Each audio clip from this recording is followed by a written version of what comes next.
fly pelican, and I tell them that birds of a feather flock together. Fly down, I'm a pelican forever. Pelican forever. Ain't gon' lie, I feel flyer than I ever been. We stay ballin', this New Orleans, I'm a pelican. It's going down in the nest, wild, wild west. Come in town and you best show us some respect. 3-point threat, I better make it rain. If it's up, then don't jump stupid like your ankle sprain. Always said, never hate the player, hate the game. Jumper where the dame late, punch a train. Post game, big Q, talking about business. Bird gang, YouTube, they ain't flocking with us. Lock up the division mission, get into the finals. Finish competition, then it's going win the title. I know this flyer than you can get. Such a threat that the refs just might call a tag. You could double, you could press, but you can't check. Right, left, slide by you like a Eurostag. Fly pelican, fly pelican, fly pelican. And I tell them that birds of a feather flock together. Fly down, I'm a pelican forever. Pelican forever. And never, and never, and never, and never, and never, and never say birds of a feather flock together. Yeah, fly die, I'm a pelican forever. Pelican forever.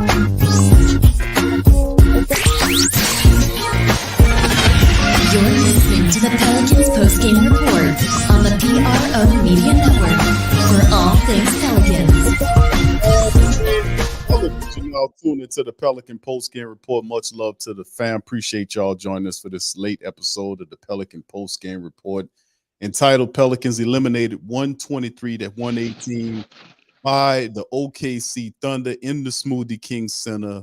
One and done by the Pelicans in the playoffs. Couldn't seal the deal. Shai, 32 points in an effort, 30 from Ingram in the recap. So shout out to the fam. Appreciate y'all guys being in this episode of the Pelican Post-Game Report. We'll have the Willie post-game interview momentarily once he touches down. I'm pretty sure it's a lot of emotional stuff going on in the locker room as the Pelicans fail to reach the playoffs, despite all of the tall expectations on this. Well, we actually failed to reach the second part of the play-in. Playoffs is all that count, DC. The play-in. One and done is all. We didn't reach the other part of the play, man. DC, it's a failure no matter how you phrase it, brother. It's they are one and done and up out of this thing. So shout out to the fam. Appreciate y'all being in the live stream. I know you much to like, but please hit the like button. Hit the subscribe button if you're not a subscriber, and please feel free to share the show on your social media feed with the rest of the diehards out there in the flocking land. So this is real sad tonight, man. DC, let's get into some of these team statistics. Well, let me give you an opportunity to go ahead on and express yourself, bro. We can get into the team statistics. I'm pretty sure I've had plenty of time to express myself, Big Q, in no rush. It ain't like we still got games going on. Well, there you go. All right, so anyway, in this matchup, man, like I said, we're gonna patch in Willie Green as soon as he touched down on the press conference. Pelicans finished 42 of 87 from the field, 48.3. They were 9 of 28 from downtown for 32%. And let's get Coach Willie just popped up to the already, just that quick. Well, let's hear from Coach Willie. Here we go, fam. Y'all put one in the chat so I can hear Coach Willie talking.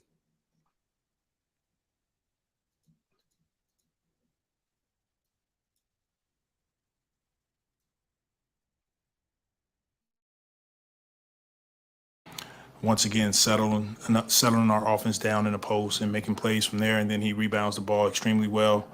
But extremely difficult loss.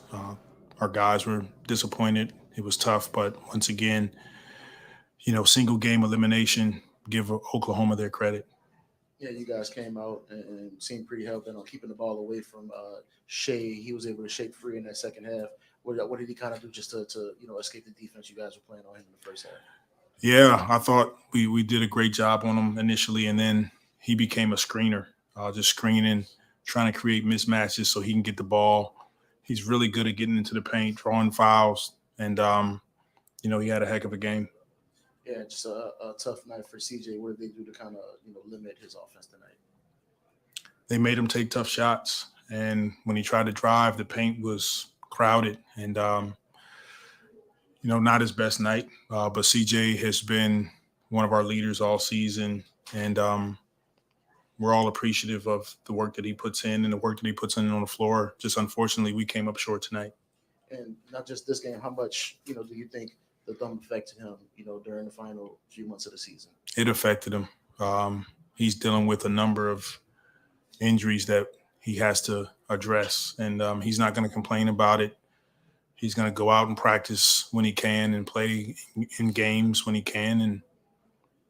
And, we're fortunate to have his play this season. I know that you've been through so much this year, and I know your kind of calm, cool confidence once again kind of held it together. But how hard is it knowing that it is final now? I mean, you talked about the mood in the locker room being tough. Did you tell him anything different than last year? Yeah, I told him that we're all extremely proud of this group and what they've accomplished this season. We've been through a lot this year. Health, injuries, guys being out of the lineup, shuffling the deck, stuff going on in family lives. And for them to put together the type of season that they put together this year, it's a credit to the character of our players, of our staff, of our coaches. It's hard to do, and I'm extremely appreciative. Coach, you worked well a few weeks ago. Any thoughts of putting Herb at the 5 once Giannis went down, or was that focus on limiting Shai just kind of kept him pegged and keeping Herb on? Yeah, we wanted to try to keep him on Gilgeous-Alexander as much as possible, so we didn't get to that lineup. But I thought JV and Jax did a solid job at the 5. We just didn't get to it. We talked about it last week. Difficulties in bounding the ball been an issue all year. Can you walk us through those final 3 inbounds? A couple down on their end, and then one that just went by the wayside in the game. Herb threw it, and CJ just missed it. Yeah, they did a great job of trying to deny us from getting the ball originally. And then the last play, just a miscommunication between Herb and CJ. Coach, last game in Minnesota, you talked about perhaps it not being an 8-man rotation. This time it was a little different. You introduced Kyra in there. Just walk us through the process of what you were trying to get out of that lineup. Yeah, we number one, we need to spare CJ. He's playing a ton of minutes, played 40 minutes, try to get his minutes a little under that. So Kyra's been putting together some really good practices, and we wanted to give him a look in the first half. And just in general, some of the guys who've been hurt, Jose, Larry, obviously Z, it's got to be frustrating for them to have their season while not being on the court. Any message to them that you have in the locker or just in general now? It's frustrating for, of course, the guys that are dealing with injuries. It's frustrating for all of us. It's a part of the game. It happens. You try to learn from it. You try to do things that you can to keep yourself available as much as you can. But yet and still, injuries are a part of the game, and it's something we dealt with all season. Well, you've been a coach this team for 2 years. Brandon's had put 12 games together for you. Is it fair to characterize a number of things you can look at, but just getting them on the court more, the central issue to get fixed for this franchise to move forward? That's important. It's important to have your guys on the floor. I don't know if that's the central issue, but it's definitely important, and it helps your team reach its potential, and we didn't do that this season. CJ and BI had to carry. With all of those guys injured, did you feel like in the end it was just too much on those guys to just on your shoulders tonight just to get you guys to where you are now? I didn't feel like it was too much. I feel like those guys relished the moment. Maybe the injuries to Larry and Jose at this point, like we knew Z was going to probably be dealing with some things coming down the stretch, but Larry and Jose, they give us a huge boost coming off the bench for us, and we didn't have those guys either. So just collectively, our team has dealt with a lot, but Brandon and CJ, they're accustomed to whatever it takes to go out there and win. Well, how tough is that, just knowing that this team never really got a chance to see who they could be with all the pieces? It's difficult for sure. It's difficult when you come in with expectations and we all know how good we could be. We just didn't get a chance to see that group on the floor enough to be the team that we know we could be. So it happens. I'm not going to sit up here and, continue to go down that road. It is what it is. I like to highlight the guys that went out and played hard, and we gave ourselves an opportunity in the postseason to advance, and we came up short. That's just the deal. It's still fresh right now, but how would you just kind of summarize this year and just from your viewpoint and, just all the ups and downs and everything that led to tonight? First, we had a successful season. I think that's important to highlight. I'll say it again. We went through a roller coaster year. And for the guys in that locker room to put together a successful season, it is hard to do in the NBA. And most teams, you fall off the map, especially when you got a group of young guys. But our guys work their tails off. Our coaches do. But it was difficult. It was a difficult season all year. We're shuffling lineups, and it's also opportunity. Some of our guys got a great chance to grow and mature, and we saw production from Trey, Herb, Najee, Jose, a ton of other guys that got an opportunity to play. Just building off of that, was there a particular moment this season that you would like to characterize as a highlight, the highlight for you for this season? There's a number of moments when we were first in the West and playing well. That was definitely a highlight because it gave our fans, it gave our team perspective on what we could be. But altogether, it's a blessing, and that's how I look at it. Like, it didn't always bounce your way, but we stayed together. We continued to enjoy coming to work. Tough way to end the season, but I'll go to battle with that group in the locker room any day. Coach, you've conveyed a lot about your locker room. Looking at you, is there anything you got to be dwelling on in the morning, something that's really got you in? Is there something that went underappreciated this season that you wish we all asked more of through this whole process? No, I thought you guys asked pretty good questions, and I'm hard on myself. I'm going to go back and look in the mirror and figure out what could I have done better and try to regroup, take a little time off, and we'll get back after it at some point. You talked about the injuries, how they opened up opportunities. Perfect example was, again, Trey and Herb stepping up the way they did tonight. How meaningful is it just for the trajectory of this team, the way they've developed and kind of stepped into bigger roles during the season?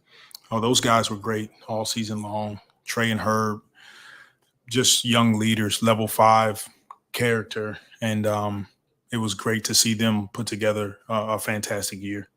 Just quickly follow up on what Chris said. I know last year you said you're going to watch every minute of every game and grow as a coach. Now that you are finishing year 2, do you feel like you're ready to take a next step with the team? I mean, just kind of your growth as well after year 2. I do feel it. I think this is around the time you really figure out how you want to play, some things that you can tweak, adjust. And I'm finding that out the more that I've been in it these last couple seasons. And so I think that'll be the task for this summer is our player development work, being an example of how we want to play going into the next season. Okay, thank you guys. Appreciate it. All right. That's Coach Willie Green on the podium there, DC. You heard what he had to say about the game. And all I can say, man, at the end of the day is very disappointing game. But Coach Willie's a positive-minded person, so he's going to try to pick from, or say the most positive things because he's going to attempt to build on this season. Some of the things I take away, just a few things here: 42-40 on the season, right? He calls it a successful season. Pelicans were successful at home, 27-14. They ended the regular season. Well, in the playing game on a 2-game losing streak. They lost to Minnesota, then they lose to OKC.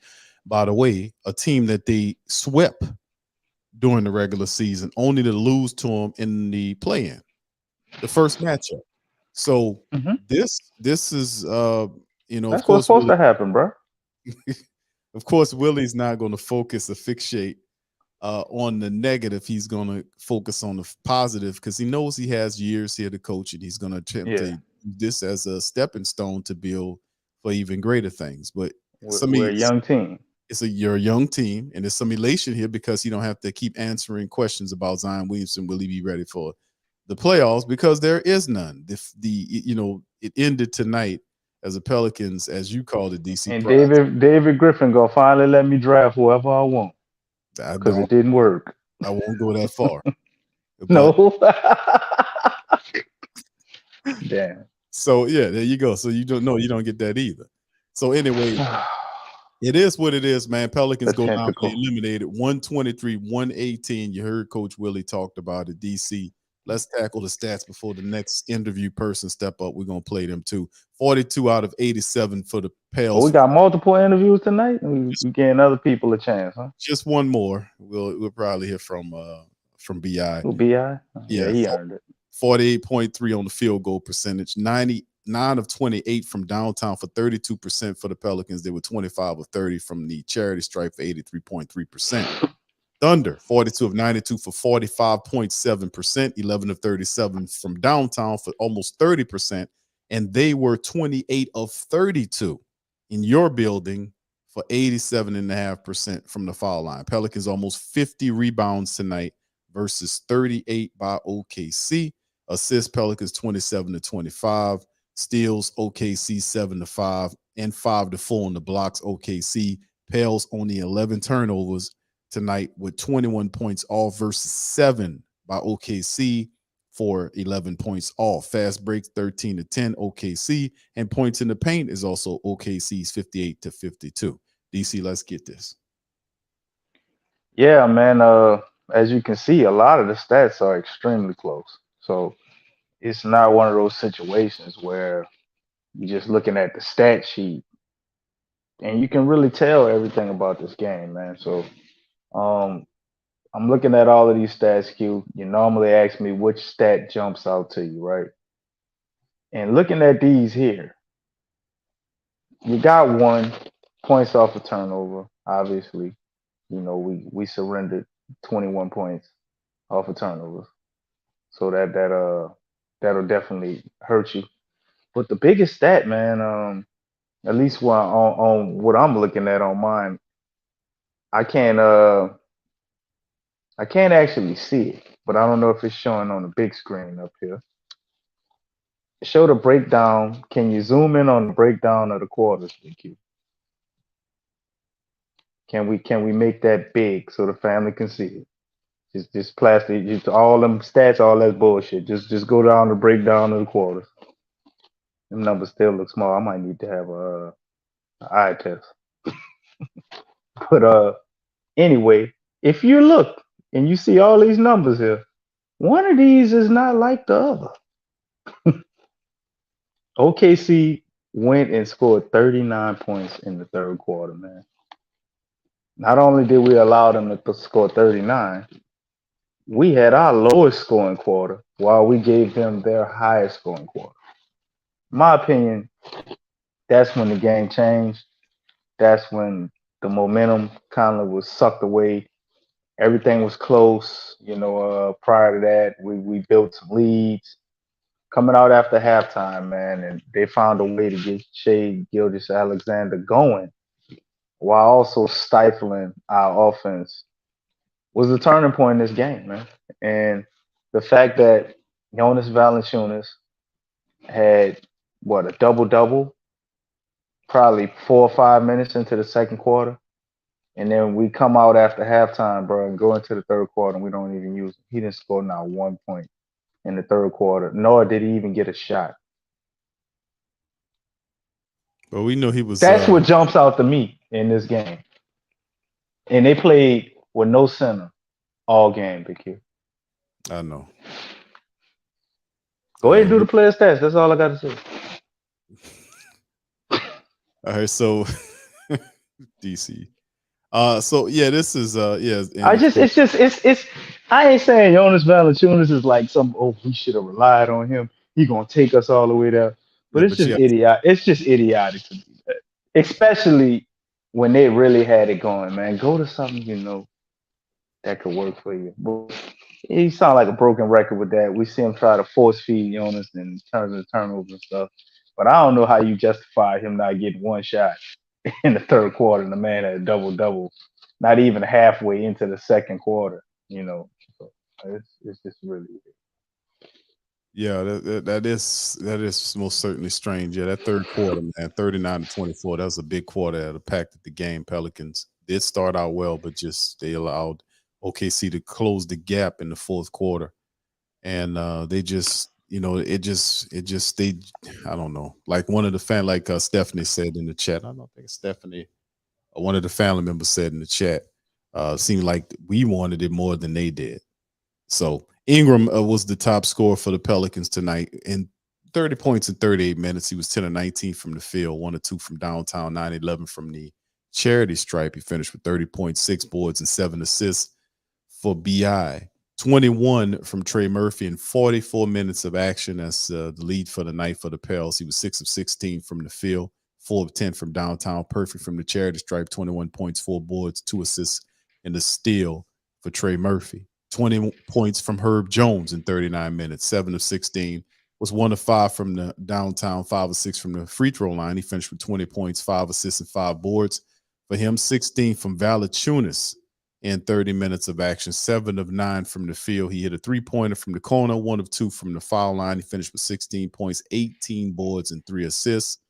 For him, 14 from CJ McCollum in 41 minutes. 5 of 15 shooting from the field. He was 1 of 5 from downtown, which he had a better outing tonight, but he was plus 10 on the plus minus, but only 14 points, 4 assists, 2 boards, 2 steals for CJ McCollum. Sure wish he would have gotten off 20 today, but no such luck. Off the bench for the Pelicans, we did see KLJ for 5 minutes. He did blow a layup, and he had an issue there, but only 5 minutes from him tonight. Jay Rich led the bench effort, only 9 points from him. Jackson Hayes got 18 minutes because Larry Nance was not active. 6 points for Jackson in 18 minutes with 9 rebounds for him. Najee Marshall, 9 minutes only with 2 points and a board. So not much shaking for the Pelicans bench. And like I said, when we have an unbalanced bench, the starters have to carry all of the weight. And if we'd had a better production or performance by the bench, and maybe CJ McCollum and others, we would have probably gotten this game, but woulda, shoulda, coulda. Now we can think about it for the rest of the season. But I think, and we'll get into that, but this is what it is. It was just like you made mention of the statement. They put the Pelicans out of their misery, for the season. 32 points. Yeah.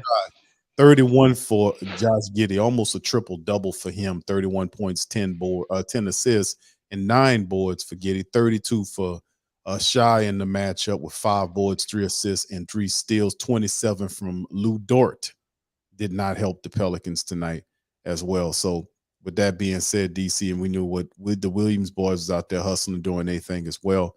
And they undermine the Pelicans and get a good win against the Pelicans in their building. And it was the first win of the season for OKC over the Pelicans after we previous swept them. What you got, bro? Yeah, man. 3 guys, who turned out phenomenal efforts, in my opinion. Thought Herb played very well.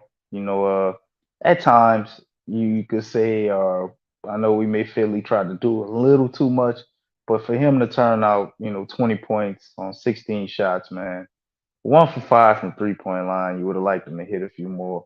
Gave you 5 assists and 5 rebounds, a steal and a block. And for the majority of the game, he had suffocating defense on SGA, man. He basically was non-existent for a large part of the game. So I thought Herb showed up, man, and he played well enough for us to win. Another guy I already alluded to, you already heard it, Big V. Guy had a double-double in basically a quarter of play, because he's gonna take a break in the first quarter and come back in the second. And he damn near had a double-double, but he goes on for the rest of the game. Turns in a 16-18 game with 3 assists, no turnovers, well, 1 turnover. Hit a 3-pointer, 6 offensive rebounds, man. He definitely did his part. Us being able to win the game, that stood out. And my other guy is Brandon Ingram, man. Brandon Ingram played phenomenally. I know we wish he could have made all his shots down the stretch, but he didn't. You wish he could take that turnover back with about a minute and 30, but guy ain't gonna be perfect. But he did turn in 30 points, 6 rebounds, 7 assists, man. And he looked like that dude. Went toe to toe till the last seconds, man, and did everything he could to get us a victory. Just didn't come to fruition, man. I'm glad we lost this game, Big Q, because the worst thing I think could have happened is we got a lucky win here and then played a Minnesota team another night and just mucked it all up and then lost there, man. I'd rather just get it out of the way. You're gonna lose. Let us get the highest draft pick we can get. I think that could help a lot because we obviously still need it. But a lot of things just showed the head that we've been complaining about, man. Bad rotations, not really a good bench production tonight. Did play Kyra. I like that Kyra got some minutes. Some people might be upset about that. Said he played real good in practice, but it is kind of weird just to throw him out there right now and not play him in none of the games to end the season. We're gonna have to decide what we're gonna do with Big VQ. Me and you, both guys who feel like we should keep him. But if just tonight, I'm finally on the trade Big V train, not because he's a bad player, not because I think it can't work here, but I just don't think we want it to work. We don't want to embrace what he does well. We want to do what we want to do, and they're just not going to use him productively.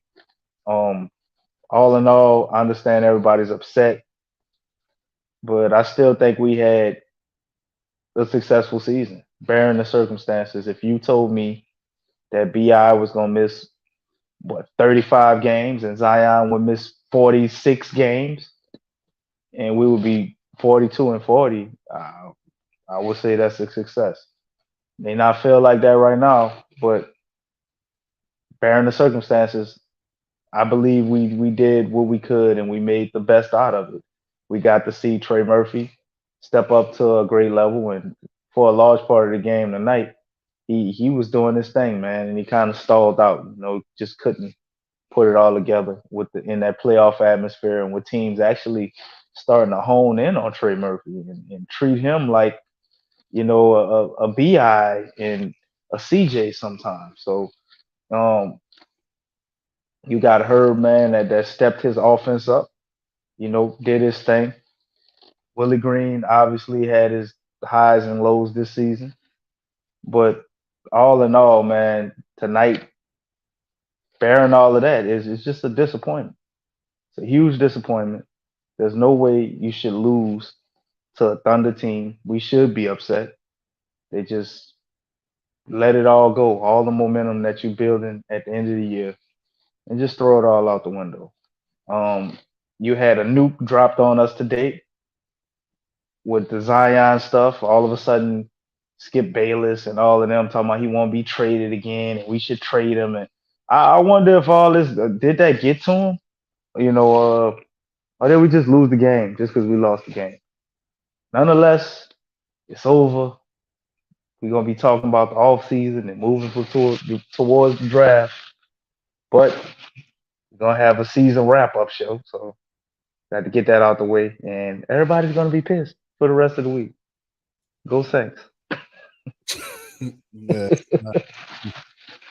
Brother Aaron, a shout out to you, man, for the super chat. Says thank you again, Q and DC. We appreciate what y'all do. We thank you guys. Thank you, Appreciate you, man. for the super chat. And we thank the flock for being here. It's been a long season, man. Up and down, man. When 2023 changed over from 2022, the Pelicans just had a difficult time, and it's been quite interesting. But yes, the Zion Williams commentary, I guess it's not even it doesn't have the same I guess what we were talking about, DC. It don't have the same oomph now with him being with the season being over with. Now he can take his time and do whatever the hell he got to do to be ready for the upcoming season. Both him, Jose, Larry Nance, and whatever's going on with Valanciunas, this with that can kind of come back around for the upcoming season. And Willie says it's a successful season because the Pelicans finished 42-40 and got into the plan. And he's going to use that to build off. A lot of the panel members are disappointed, and rightfully so, because we had bigger expectations than to be knocked out in the play-in game and to enter and finish the season on a 2-game losing streak, losing to teams that you're not supposed to lose to, losing to Orlando, losing to Houston, losing to the Lakers, losing to I guess a bunch of them that you shouldn't have lost to that we had leads on, losing all of these games, not being able to maintain. Willie struggling with these rotations, not giving players minutes in the season, and then it's just crazy. Not completely solving the bench that you're playing the young players that you have to give you a spark. And Willie's still learning. He's in his second year as a coach. And then the debacle that is the Zion Williamson situation with the Pelicans, all of this other rhetoric that's coming out here with Skip Skeletor Bayless, what he was talking about. So today when he talking about Zion wants to be traded, and here we go with this stuff again.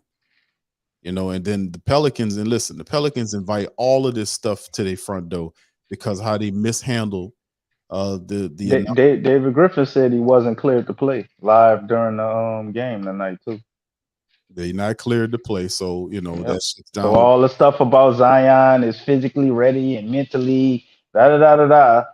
He said the Pelicans never cleared Zion to play, so they could put all of Zion want to get traded talk to bed. He ain't never been medically cleared to play. That would have been good for him to say that early on, and just it just this shitty dissemination of information about Zion Williamson.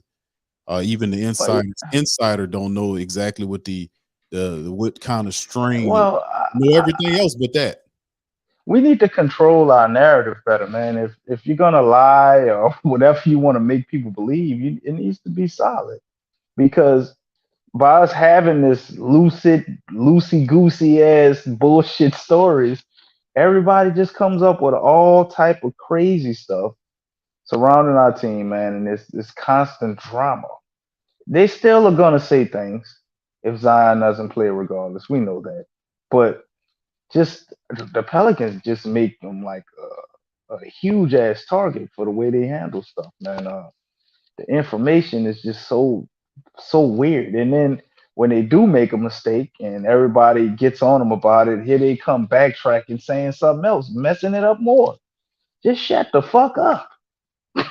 just stop. Like all the 2-week updates and just created such a headache, man. And all while they're trying not to create a distraction. That's exactly what it turns into, a huge distraction. Yeah, not a distraction right now. Pelicans are officially out of this thing, losing to a team they should have beat. They just was outgutted tonight by the OKC Thunder, and they took it from them. And we've seen that happen too much during the season where we had an unbalanced team going into it, and they were winning these games top heavy, and a lot of starters had to play heavy-handed offensive raps and put up points where the bench wouldn't get very minimal production from a scoring standpoint. That impacted us down the stretch, but at some point, going into the offseason, we'll start talking about the draft and all that as we move forward. But before we even get to that, we'll have the end of the season show that'll be coming up on Friday. We'll kind of open up the phone lines and we'll hash out all of the Zion Williamson stuff. We'll talk about the season looking ahead. and expectations moving forward, what we need to do with certain players. Because even though Willie says this is a successful season based on a record, this is not. This to me, my perspective is this is not where we wanted to be. We wasn't shooting to be a play-in team. You wanted to be in the playoffs and competing at that level. I thought the Pelicans were a lot better than 42-40 on the year. I really did, despite the injuries. Pelicans are still a better team than some of these other teams that they hassling and wrestling with. Some of these other teams that they allow to stay around because they can't come up with enough stops. But anyway, DC, we're gonna close the show. We got CJ McCollum popping up. Let's see what CJ got to say. Why? I thought we said BI. Nobody don't hear what CJ got to say right now. Okay, Right? come on, DC, be fair. Come on, not right now. Don't do that to him, bro. I did a little bit of everything, and we didn't get enough stops and get out on the break enough in that quarter. Yeah, and just big picture. I mean, I think you guys were third in the West on January 1st. Do you feel like it should have come to this where you had to do the play-in thing and go into single elimination? Ideally, we would have took care of business and been able to solidify a top 6 seed, but that wasn't our reality. Obviously, we had some injuries. We had some things that we couldn't control that affected us, a 10-game losing streak. And I thought, considering all of those things, I thought we battled.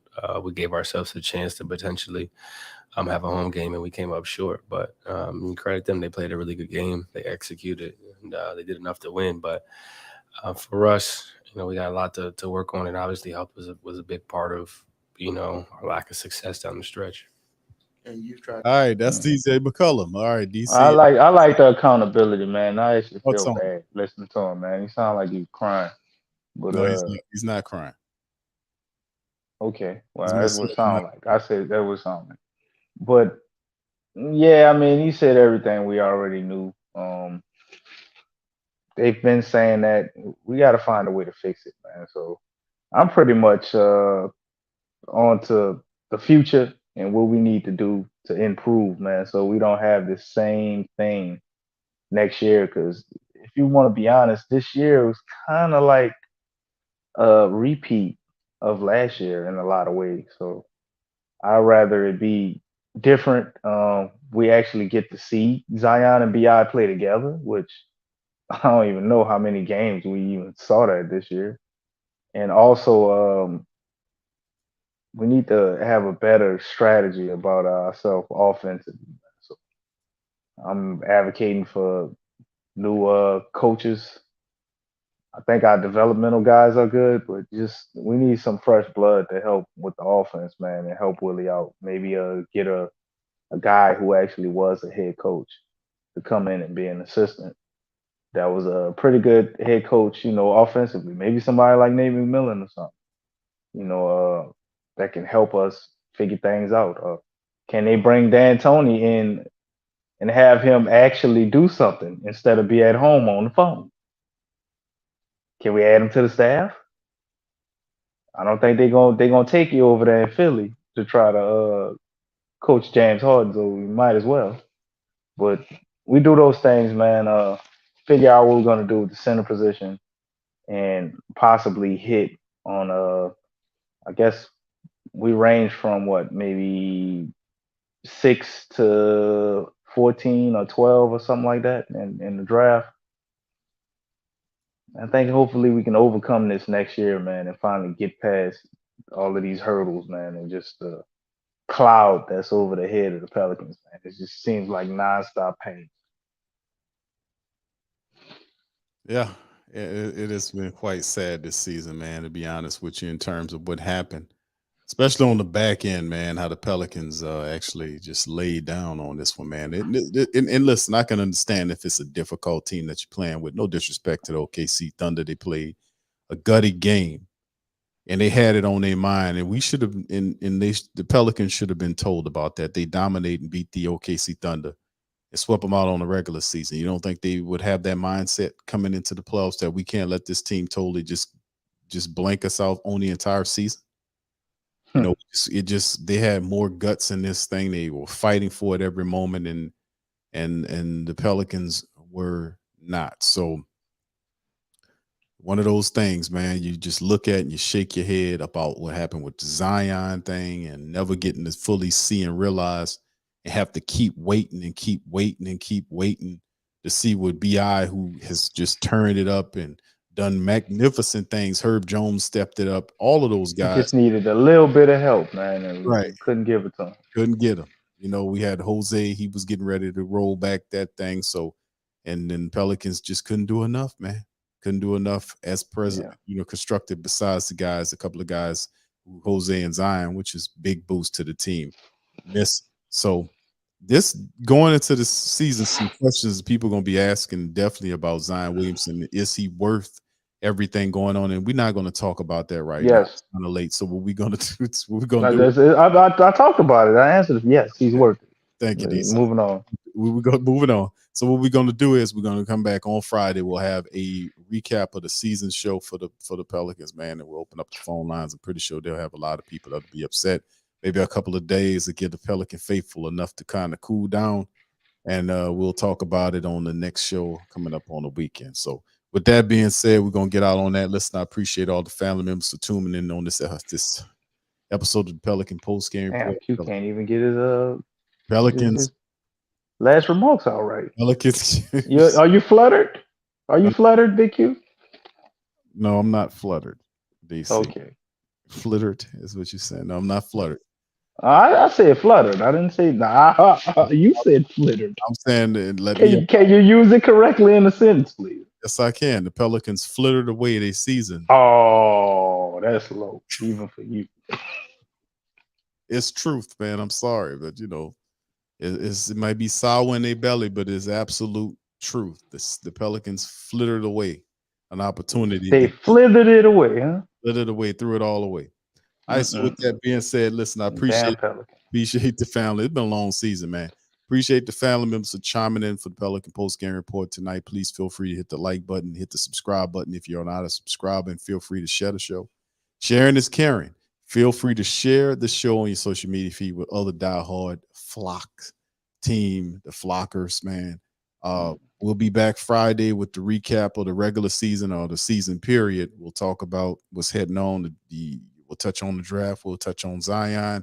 We'll touch on all of these other topics, Willie, and the philosophy going forward. All this stuff, we'll talk about it on the next stream on Friday. So with that being said, I appreciate you guys for being in here, and we're going to holler at you on Friday's stream. Much love, and go Pels. Go Pels. Peace.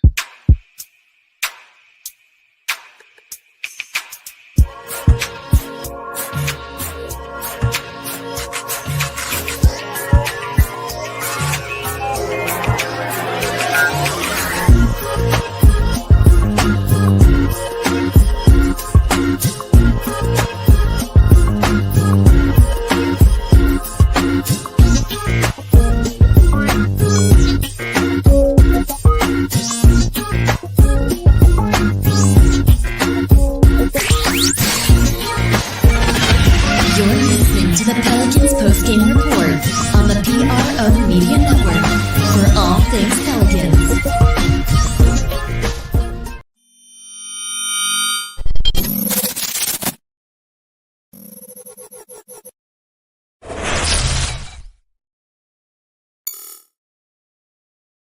TheWhoThatDaily.com. That's right, TheWhoThatDaily.com. Your one-stop shop for everything New Orleans Saints, New Orleans Pelicans, LSU Tigers, even the top flight boxing news. So if you're a Who That and you're looking for a place to stay up on your team, TheWhoThatDaily.com is your site. TheWhoThatDaily.com for the sport Who That in all of us.